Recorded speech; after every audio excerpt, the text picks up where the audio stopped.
अपने विचारों से हमारा मार्गदर्शन करेंगे, हमें अनुग्रहित करेंगे।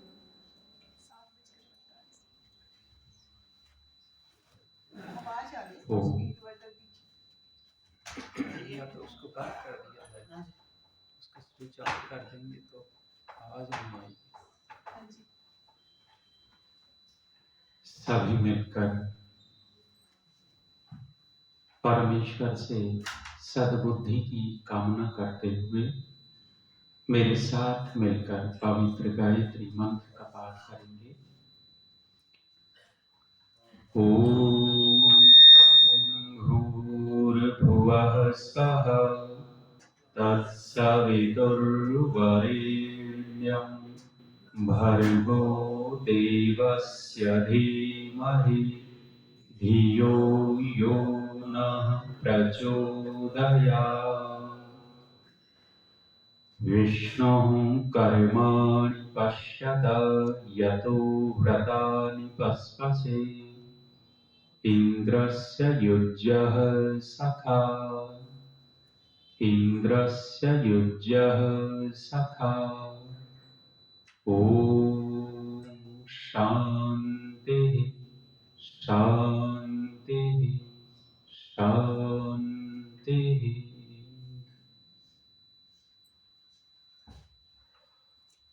कार्यक्रम में उपस्थित बहुत ही मानव सम्मान के योग्य इस आर्य समाज के धर्माचार्य माननीय सम्माननीय आचार्य जयवीर वैदिक जी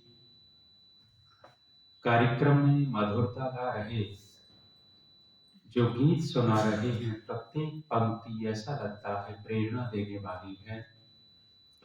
आर्य समाज के बहुत ही सुयोग्य शास्त्रीय संगीत से ओतप्रोत भजनोपदेशक पंडित कल्याण वेदी जी, इस आर्य समाज के सुयोग्य प्रधान माननीय धर्मवीर बत्रा जी, संचालन कर रही मान्य बहन कमला आर्या जी, हमारे बीच में उपस्थित माननीय डॉक्टर रमेश चंद्र बाबा जी, मातृशक्ति धर्म प्रेमी सज्जनों। जिज्ञासा व्यक्ति की संवेदना का द्योतक है। जिज्ञासा करना व्यक्ति के जागरूकता का द्योतक है। जब हम पैदा होते हैं, कुछ कुछ समझने लगते हैं तो हमारे मन की जिज्ञासाएं बढ़ने लगती हैं। हम मां से, अपने संबंधियों से पूछते हैं, जब भी कोई नई चीज, नया विषय देखते हैं तो पूछ बैठते हैं कि ये क्या। मन में जिज्ञासा पैदा हुई और जो वास्तविक जिज्ञासा होती है, व्यक्ति उस जिज्ञासा को शांत करके ही शांति की अनुभूति करता है। हमारे सामने कितनी सारी जानन योग्य चीजें हैं, गूढ़ रहस्यों की चीजें। हम आत्मा पर केंद्रित हो गए। ये आत्मा आता कहां से है, शरीर छूट जाता है तो चला कहां से जाता है, क्यों शरीर हमें मिलता है, जीवन में इतने सारे दुख क्यों है और किसी किसी को जीवन में इतने सारे सुख क्यों हैं। बहुत सारे प्रश्न हमारे मन के अंदर पैदा होते हैं और ऐसे ये प्रश्न आज से नहीं है, ये तो आदि सृष्टि से प्रश्न चले आए हैं।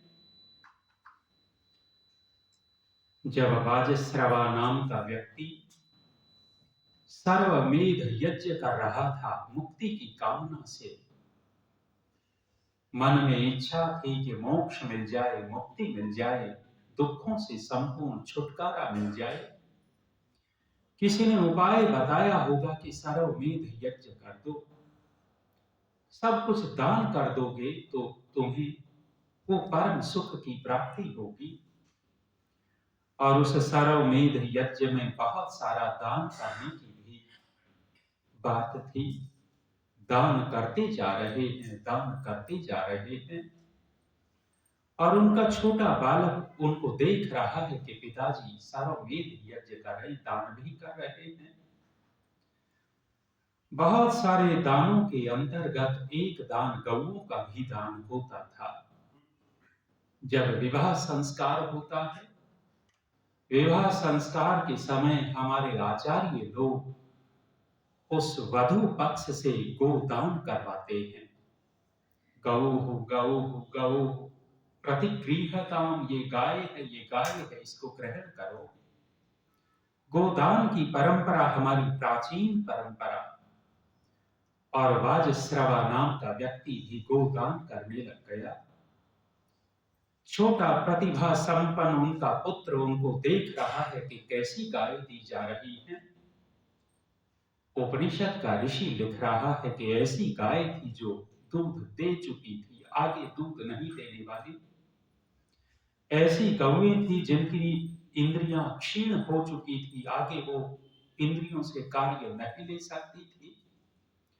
तात्पर्य है बूढ़ी गायों का दान दिया जा रहा था।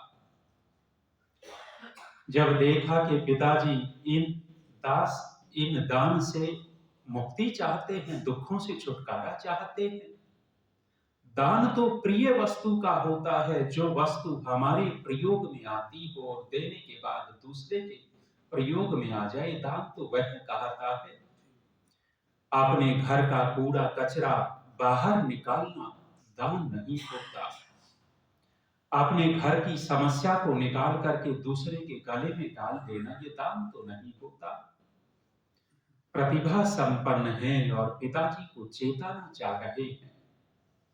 कह बैठे कि पिताजी, प्रिय वस्तु का दान देना होता, और मेरे से प्रिय आपको और कौन होगा, ये भी बता दो, मुझे किसको दान दोगे। पिताजी चुप रहे, बालक है, बालक की बातों पर क्या ध्यान देना। फिर पूछ बैठे कि पिताजी, मुझे किसको दान दोगे। पिता ने फिर दोबारा अनसुनी कर दिया। जब बार बार पूछता है मुझे किसको दान दोगे, मुझे किसको दोगे, तो स्वाभाविक रूप से हम बोल देते हैं, जा मर जा यहां से, मैंने तेरे को मृत्यु को दिया, मृत्यु को दिया, वाक्य निकल गया है।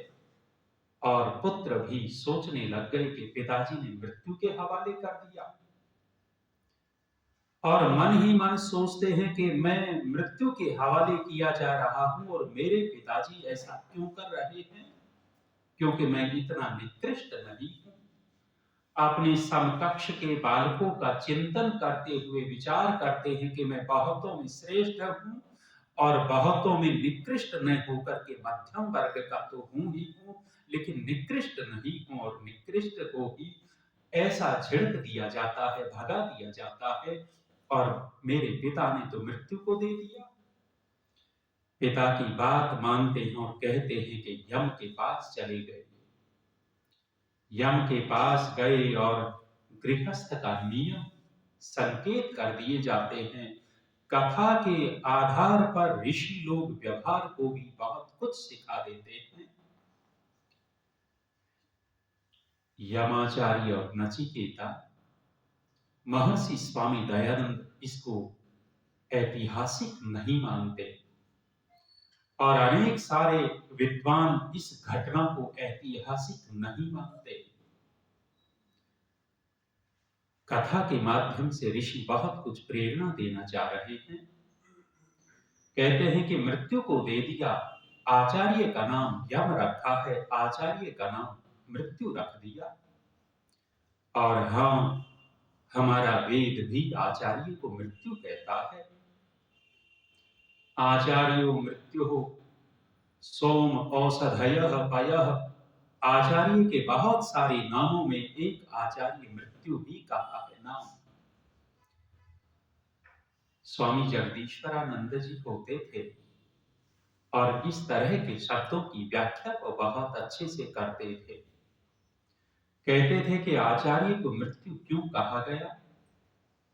कहते हैं कि जब बालक घर में रहता था तो उसकी स्वच्छंदता होती थी, स्वतंत्रता होती थी, कहाँ बैठता है, कहाँ जाता है, कहाँ क्या खाता है, क्या नहीं खाता है, स्वतंत्र होता है घर में। माँ बाप इतना दबाव नहीं देते।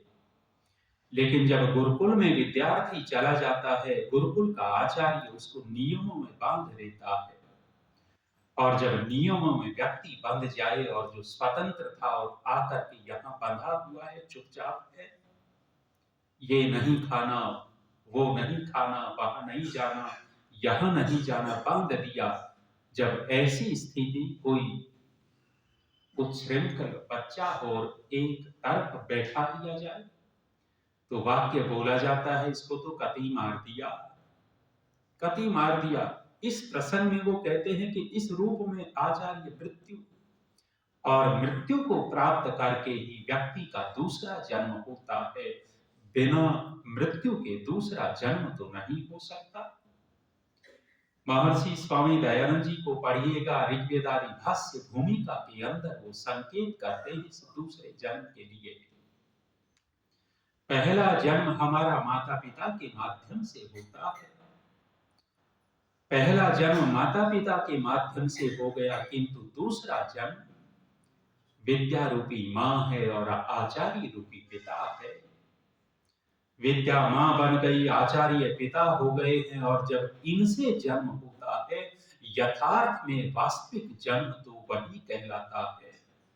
पहला जन्म जन्म नहीं है, उस जन्म का इतना महत्व नहीं है जितना महत्वपूर्ण जन्म विद्या और आचार्य के माध्यम से होता है। ये महत्वपूर्ण जन्म है।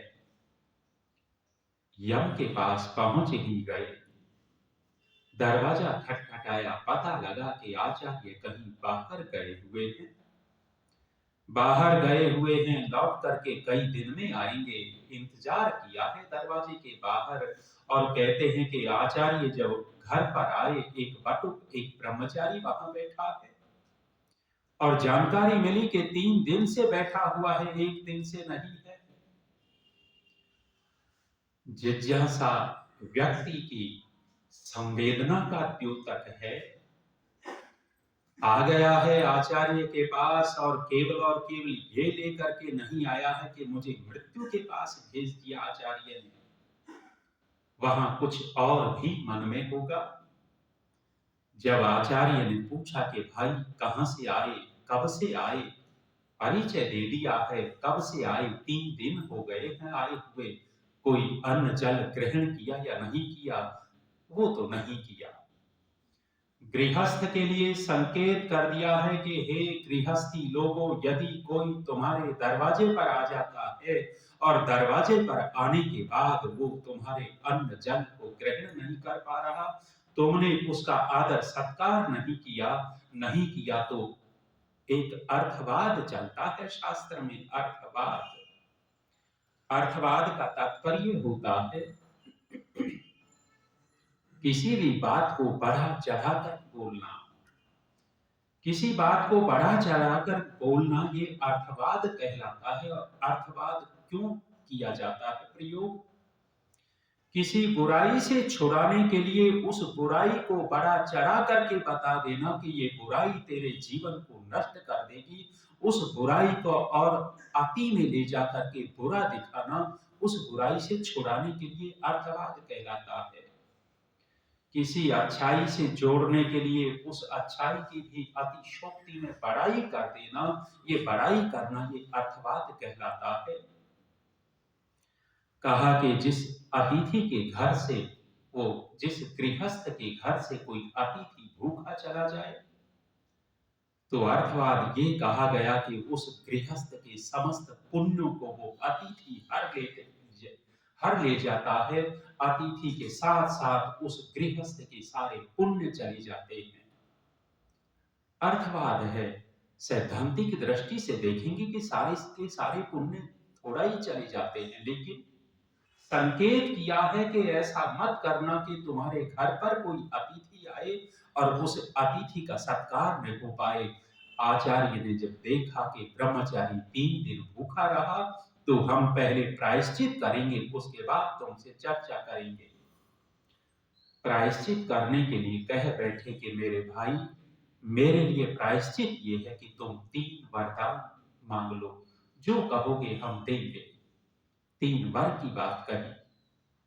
आपने विषय रखा है कठोपनिषद, मृत्यु, वहीं पहुंचेंगे। 3 वर की बात कही। नचिकेता ने कहा कि आचार्य, तुम मुझे 3 वर देना चाहते हो तो मेरा पहला वर, मेरे पिताजी मेरे से नाराज हुए और नाराज होकर के, क्रोधित होकर के मुझे तुम्हारे पास भेज दिया।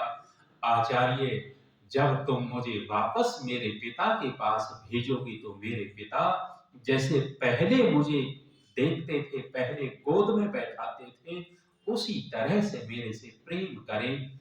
वीतमन्युः, वे शुद्ध संकल्प, पवित्र संकल्प वाले हों और उनका क्रोध मेरे प्रति न हो, ये वर दे दो, देना चाहते हो तो। योग्य संतान का लक्षण आ गया है। पिताजी कुछ कह देवे और संतान उस कहे के अनुसार उनके विद्रोही बन जाए, उनके शत्रु बन जाए और पिता का मुंह न देखना चाहे। संतान नहीं है, पुत्र नहीं है। पुत्र की परिभाषा इस मंच से आपने बहुत बार सुनी होगी। पुत्र वह है जो नरक से तैरा देवे। पुंनाम नरकः ततः त्रायते, जो दुख से त्राण कर देवे, पिता के दुखों को हर लेवे, वह पुत्र है। पूर्यति यह सब पुत्र, जो अपने पिता के रिक्त स्थान की पूर्ति कर देता है, वह पुत्र कहलाता है। नचिकेता ने अपने आचरण से योग्य पुत्र की स्थापना कर दी है कि योग्य पुत्र है। कह दिया कि नचिकेता, ऐसा ही होगा, तुम्हारे पिता तुमको देख करके अब नाराज न होंगे, फिर से तुम्हें गोद में लेंगे, तुमसे प्रेम करेंगे, दूसरा वर मांग ले। नचिकेता कहता है कि आचार्य, हमने सुना है कि ऐसा यज्ञ किया जाता है, उस यज्ञ हवन से लोग स्वर्ग की प्राप्ति कर लेते हैं, और हमने सुना है कि उस स्वर्ग में न बुढ़ापा होता है, न क्षुधा होती है, न जीर्णता शीर्णता होती है, वहां तो सुख ही सुख होता है। उस यज्ञ की अग्नि का मुझे उपदेश कर दो। उस समय कर्मकांड के विषय में भी यमाचार्य ने नचिकेता को उपदेश किया, क्योंकि उपनिषद जो हैं ब्राह्मण ग्रंथों के अंश हैं, स्वतंत्र ग्रंथ नहीं हैं, और वहां उन ग्रंथों में कर्मकांड का विषय पहले आ चुका है। इसलिए इस प्रसंग में लंबी चौड़ी बात कर्मकांड की नहीं कही गई। यमाचार्य ने वो उपदेश दिया, और उपदेश देने के बाद कहा कि नचिकेता को समझ में आया। नचिकेता ने कहते हैं कि जो पाठ आचार्य ने पढ़ाया था, ज्यों का त्यों पाठ नचिकेता ने दोहरा दिया। जब हमें कोई पाठ पढ़ावे या हम किसी को पढ़ावे और सामने वाला विद्यार्थी शिष्य जैसे का तैसे सुना देवे, तो गुरु आचार्य अध्यापक गदगद हो जाता है। ऐसे शिष्य को पाकर के अपने आप को धन्य मानता है। वे गुरु सौभाग्यशाली होते हैं जिनको योग्य शिष्य मिल जाए, और वे शिष्य सौभाग्यशाली होते हैं जिनको योग्य गुरु मिल जाए। ऐसा इतिहास में बड़ी सौभाग्य से ही होता है, अपने जीवन में सौभाग्य से होता है योग्य गुरु का मिलना और योग्य शिष्य का मिलना। योग्य आचार्य यम है, योग्य शिष्य नचिकेता है, योग्य आचार्य गुरु विरजानंद हैं, योग्य शिष्य स्वामी दयानंद सरस्वती हैं। कैसे गुरु और शिष्य का मेल हुआ है। जब पाठ सुनाया तो अतिरिक्त वर दे बैठे, कह बैठे कि नचिकेता, जो तेरी योग्यता है उस योग्यता को देखकर मैं तेरे को कहता हूं कि जो इस यज्ञ की अग्नि है, इस अग्नि का नाम तेरे नाम से ही प्रचलित होगा। नाचिकेत अग्नि के नाम से ये अग्नि प्रचलित होगी। कितनी बड़ी उपाधि देती है। हम कितना प्रयास करते हैं। नोएडा के पास में जेवर गांव है, जेवर गांव में इंटरनेशनल हवाई अड्डा बन रहा है, बहुत बड़ा हवाई अड्डा। आर्य समाज के, वहां के क्षेत्रीय आर्य समाज के लोग प्रयत्न कर रहे हैं कि इस हवाई अड्डे का नाम महर्षि स्वामी दयानंद के नाम से हो। किसी संस्था का, किसी व्यक्ति का, वो वस्तु का, किसी योजना का नाम किसी महापुरुष के नाम से जुड़े तो और गरिमा बढ़ जाती है। यमाचार्य ने कहा कि नचिकेता, इस अग्नि का नाम तेरे नाम से प्रसिद्ध होगा।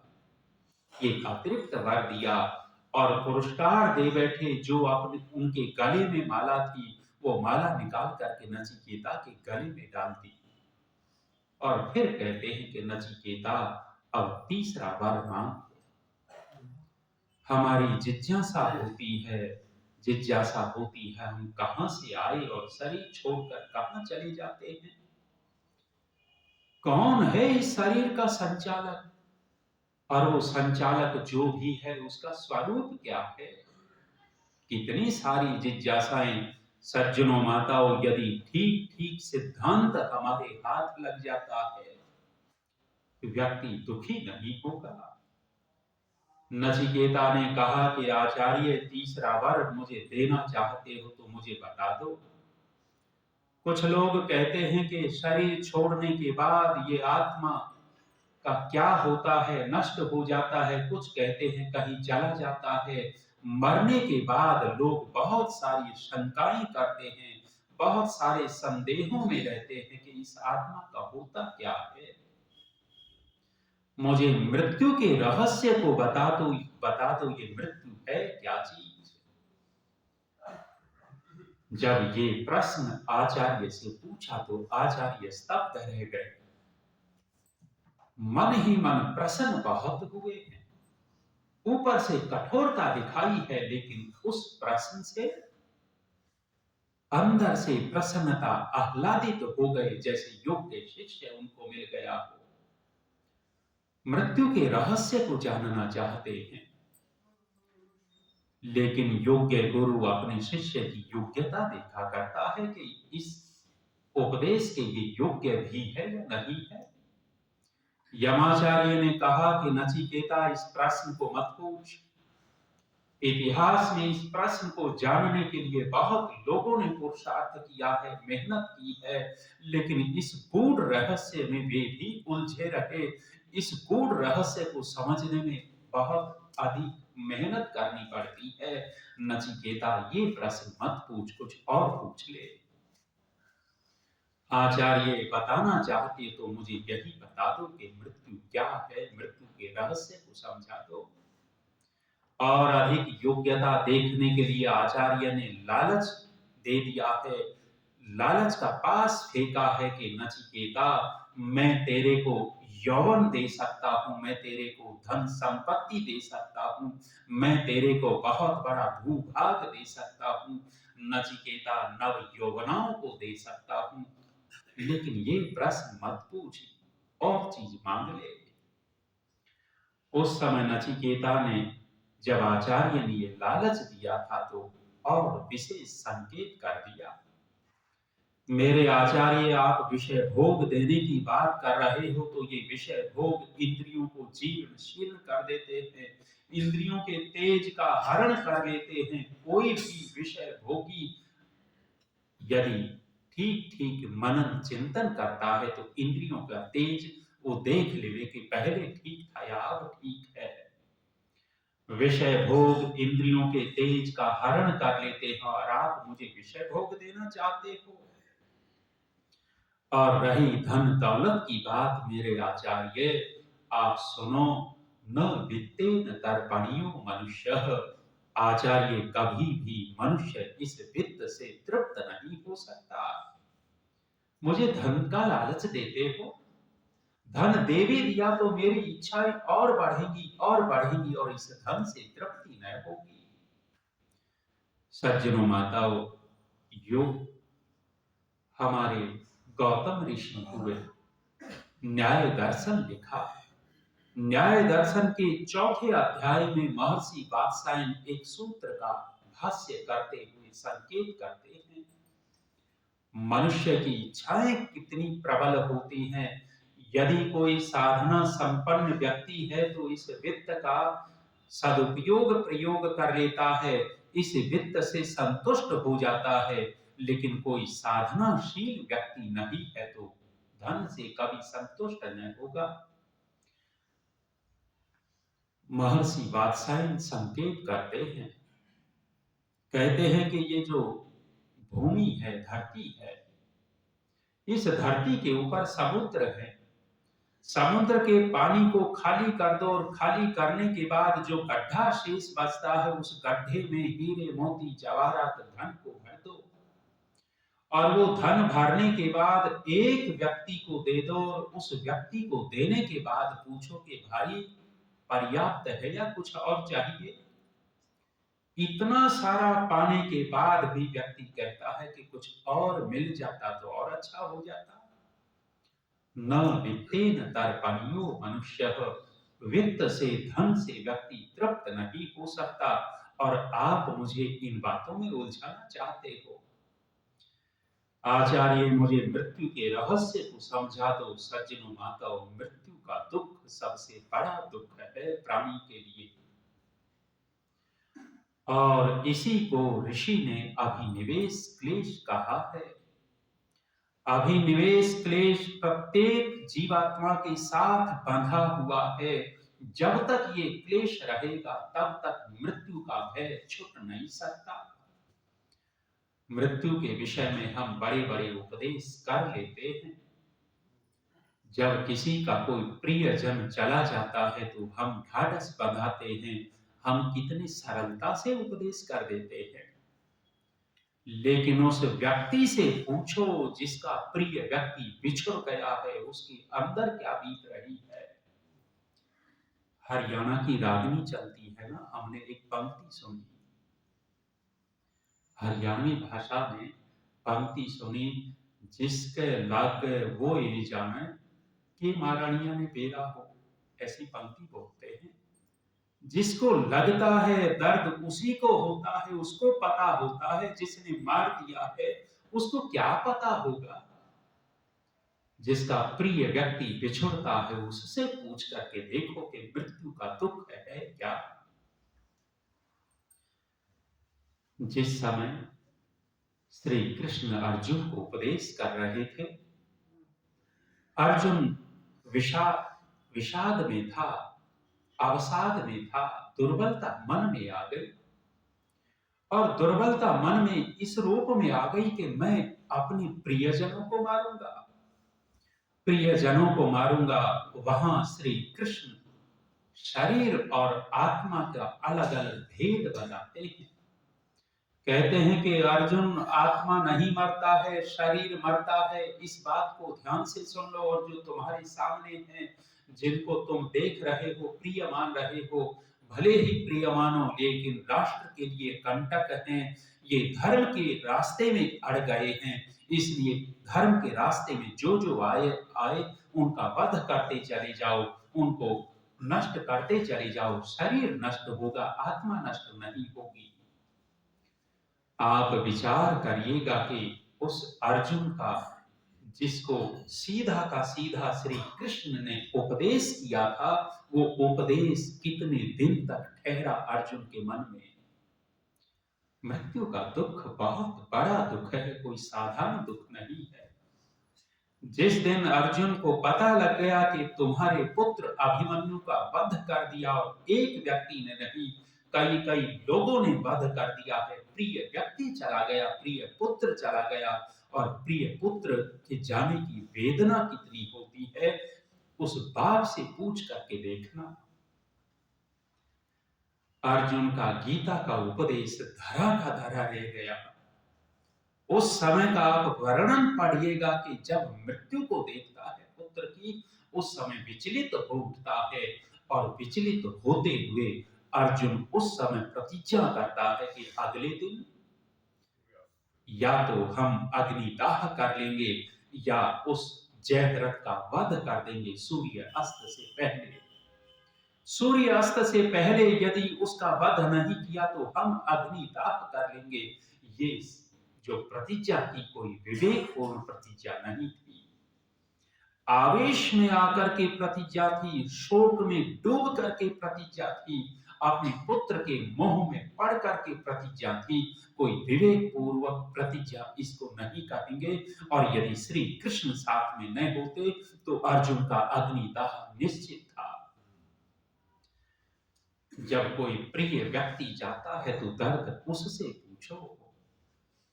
आनंद स्वामी लिखते हैं, अपनी कथाओं में कहते हैं कि एक व्यक्ति का घर श्मशान के रास्ते में पड़ता था।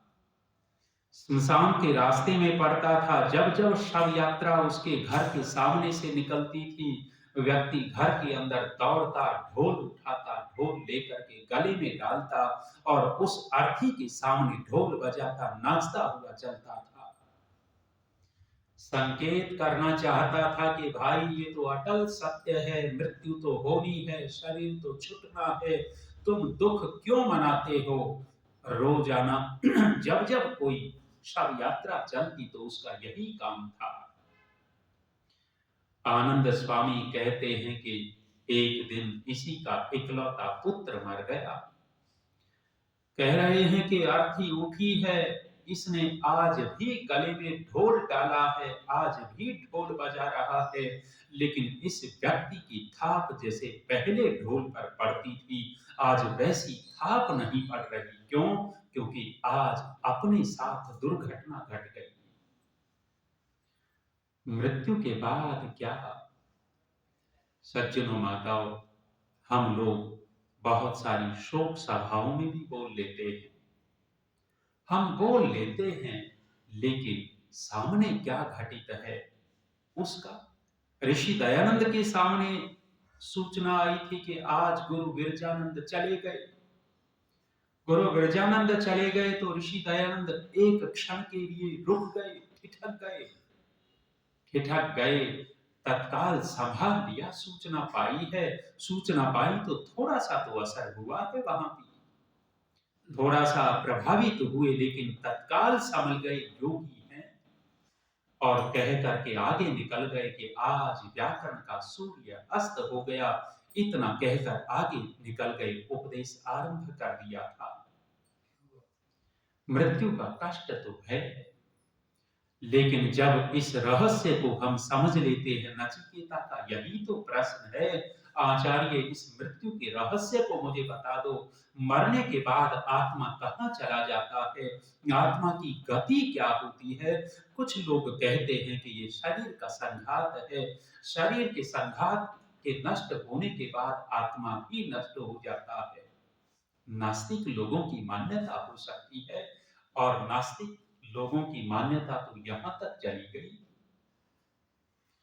वो कहते हैं यावत जीवेत सुखम जीवेत ऋणम कृत्वा घृतम पिबेत भस्मीभूतस्य देहस्य पुनरागमनम कुतः। अरे जब तक जीवो मौज से जीवो, और यदि आपके पास सामर्थ्य नहीं है तो कर्जा लो, और कर्जा लेकर के घी पियो।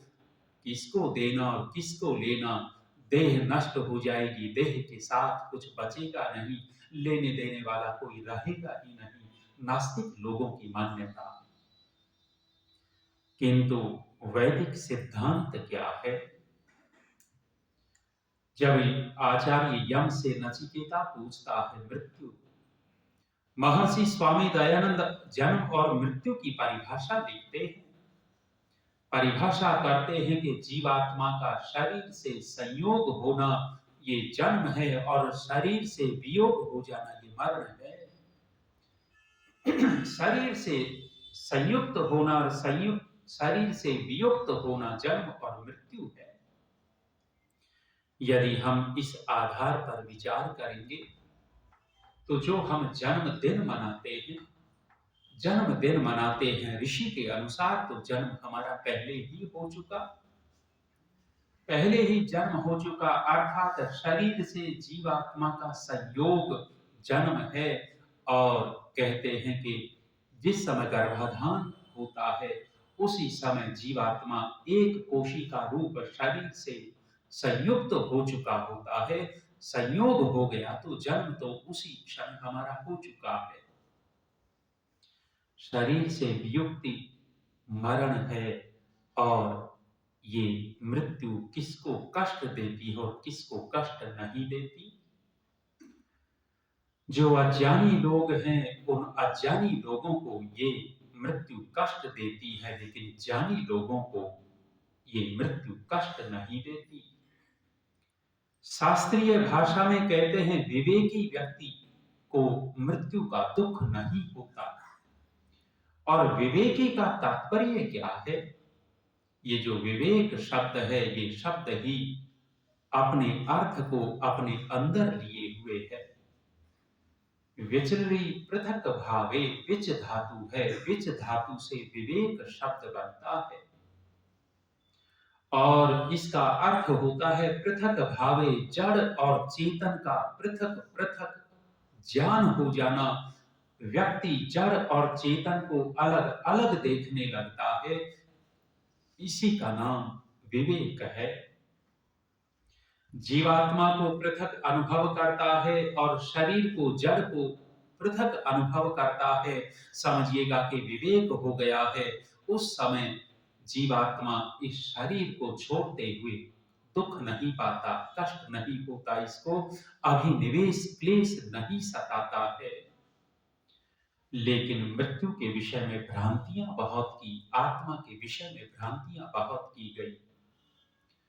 बहुत सारे लोग कहते हैं कि जब शरीर छूट जाता है, शरीर छूटने के बाद जीवात्मा वहां रहता है और रह करके अपने मरे हुए शरीर को देखता है, मरे हुए शरीर को देखता है। क्या ये बात सिद्धांत के अनुकूल?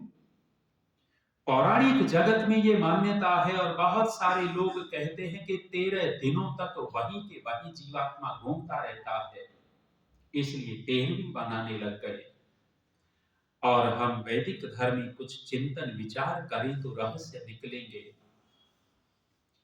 हमारे यहां भी प्रश्न चलता है कि जी यजुर्वेद के 39वें अध्याय के 6वें मंत्र में कुछ और ही कहा है। 12-13 दिनों की बात तो वहां भी कही है, वहां कही है 12 दिनों की बात। उसी आधार पर पौराणिक लोग करते हैं, इसलिए 13वीं मनाई जाती है। लेकिन थोड़ा सा हम मनन चिंतन करें, वहां संकेत क्या दिया, मंत्र में संकेत क्या है? वहां संकेत मिलता है कि उस दिन महीने को प्राप्त होता है, उस दिन ऋतु को प्राप्त होता है। अलग अलग दिनों में क्या एक दिन में पूरा महीना सिमट जाएगा? क्या एक ही दिन में पूरी ऋतु, जो 2 महीने की ऋतु होती है, क्या उस 2 महीने की ऋतु में घूम करके जीवात्मा फिर आ जाएगा? विचार का विषय है ये मंत्र, चिंतन का विषय है। एक दिन में महीने को पार कर ले, एक दिन में 2 महीने को पार कर ले, ऐसा तो संभव नहीं लगता। उसका तात्पर्य कुछ और होना चाहिए, संकेत कुछ और होना चाहिए। पौराणिक जगत में मान्यता रहती है कि शरीर छूट गया तो उस शरीर को जीवात्मा देखता है ऊपर से, 12-13 दिनों तक वही घूमता रहता है। वैदिक सिद्धांत इसको नहीं मानता। वैदिक सिद्धांत ये है सज्जनों माताओं के, जीवात्मा बिना साधनों के कोई क्रिया नहीं कर सकता, गति नहीं कर सकता। उसको साधन चाहिए। 2 अवस्थाओं में जीवात्मा गति करता है। एक अवस्था जब ये साधनों से युक्त होता है, अर्थात जब ये शरीर में होता है, तब जीवात्मा गति कर सकता है, क्रिया करता है। और दूसरी अवस्था ये है कि जब इसकी मुक्ति हो गई है, मुक्ति के काल में ये परमात्मा के सहारे से गति करता है, ये क्रिया कर सकता है। अन्यथा बीच की अवस्था में जीवात्मा कोई गति, कोई क्रिया नहीं कर सकता। शरीर छूट गया है, उसके पास साधन है नहीं, बिना साधनों के न तो वो देख सकता है, न चल फिर सकता है।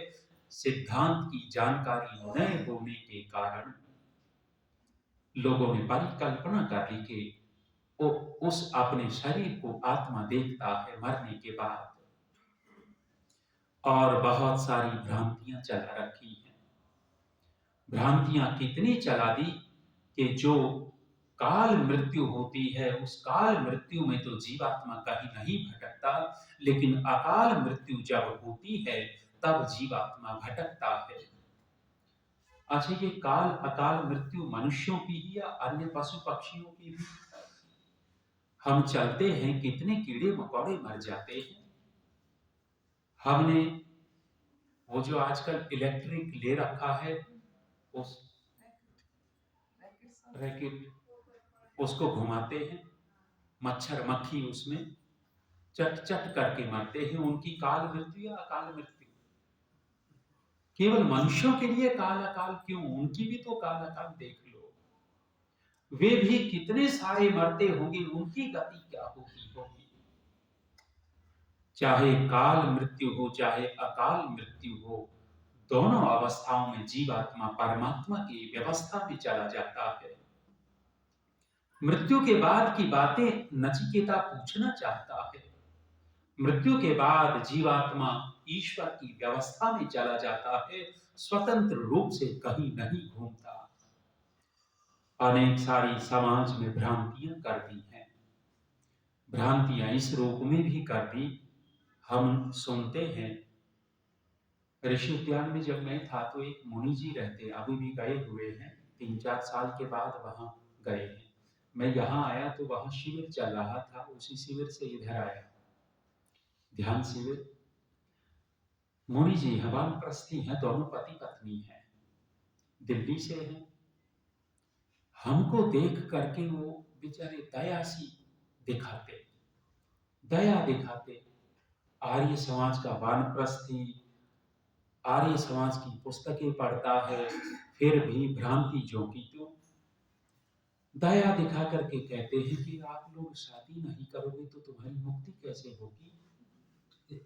तुम्हारी आत्मा तो भटकती घूमेगी। तुम तो छड़े के छड़े रहे। छड़े बोलते, क्या बोलते हो यहाँ पता नहीं, छड़े बोलते हैं। बोले छड़े के छड़े हो, विवाह हुआ नहीं, आपकी आत्मा तो भटकती रहेगी। आर्य समाज का वानप्रस्थी ग्रंथ पढ़ने वाला, लेकिन सिद्धांत नहीं जान पाए।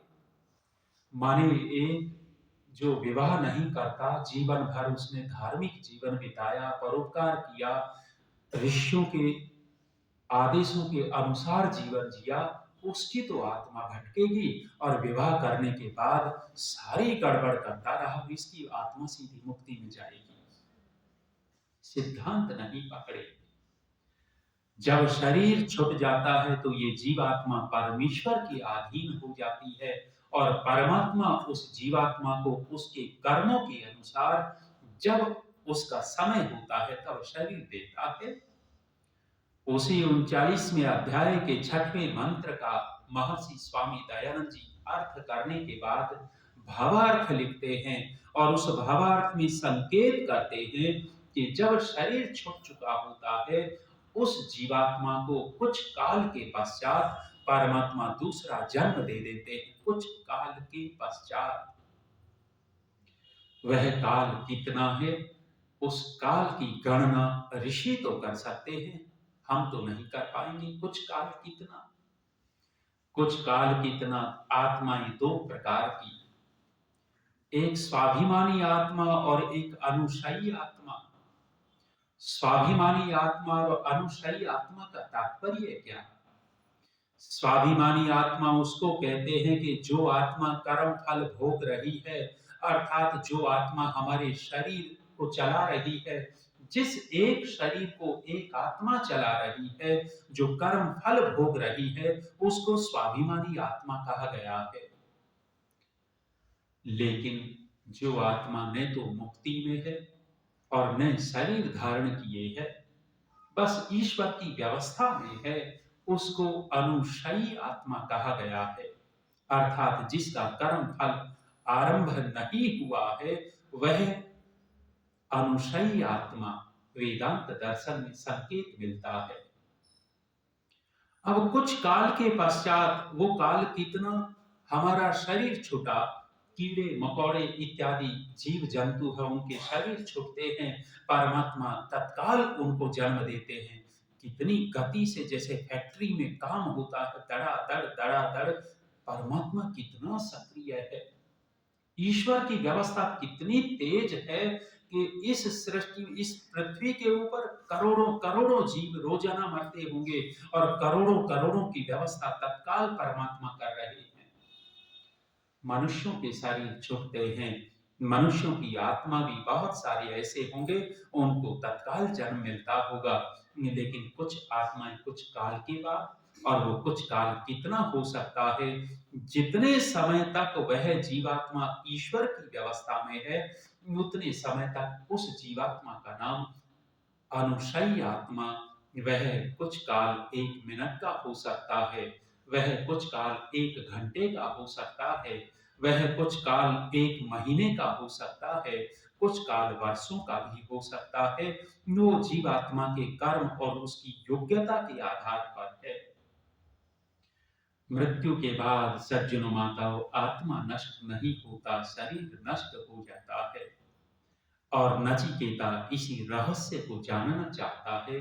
यदि हम इस रहस्य को जानना चाहते हैं तो ऋषियों के ग्रंथों को पढ़िएगा, कठोपनिषद को पढ़िएगा, बहुत कुछ वहां जानकारी मिलेगी।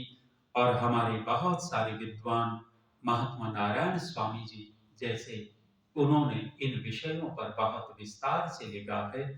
हम उन ग्रंथों का स्वाध्याय करेंगे, मनन चिंतन करेंगे तो ये रहस्य सुलझेंगे। जिज्ञासा करना मनुष्य की संवेदना का द्योतक, जिज्ञासा करना मनुष्य की सावधानी का द्योतक है। 2 लोग जिज्ञासाएं नहीं करते, जो पूर्ण हो चुके हैं, जिनकी समस्त जिज्ञासाएं समाप्त हो चुकी हैं और कोई जिज्ञासा उनकी शेष नहीं बची, वो भी जानने की इच्छा नहीं करते। और जो महामूढ़ मदमती हैं, वे भी जिज्ञासाएं नहीं किया करते हैं। बीच के व्यक्ति शंकाएं जिज्ञासाएं किया करते हैं। हम संवेदनशील बने, सावधान बने और अपनी जिज्ञासाओं को समाप्त करते चले जाएं। समय हो गया, वाणी को विराम। ओम शांति। धन्यवाद। बहुत बहुत